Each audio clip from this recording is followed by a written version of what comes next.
คนหมักกล้วยของคนมาลายูทั้งใหญ่ทั้งยาวโอ้ my god เป็นครั้งแร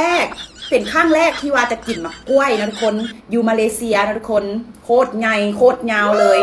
มาเบิงว่าราคาเท่าใดเนาะตัวนี้แมน4 ลิงกิตก็คือซื้อกล้วยริ้วเมาเนาะเดี๋ยวขอสิเบิงว่าเงินไทยจากบาทเงินลาวจากบาทแบบมะกล้วยนะ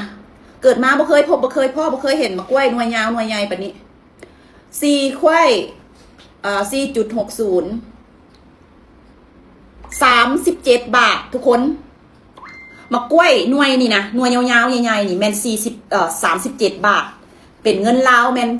26,000 กีบเนาะ25,000 26,000นะทุกคนเนาะอ๋อทุกคนมันใหญ่มันยาวกระโดดมาเบิ่งทางในกันว่าจะเป็นแนวใดข่อยซื้อมาเฮ็ดคลิปให้พวกเจ้าเบิ่งโดยเฉพาะเลย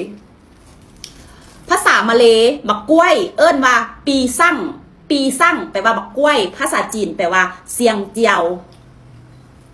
อันนี้เอิ้นมาปีซั่งภาษามาเลเนาะ Oh my god Oh my god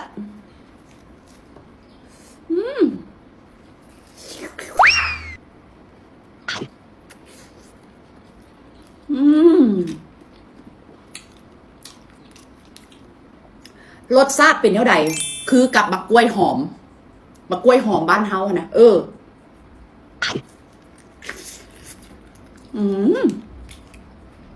บ่หวานหลาย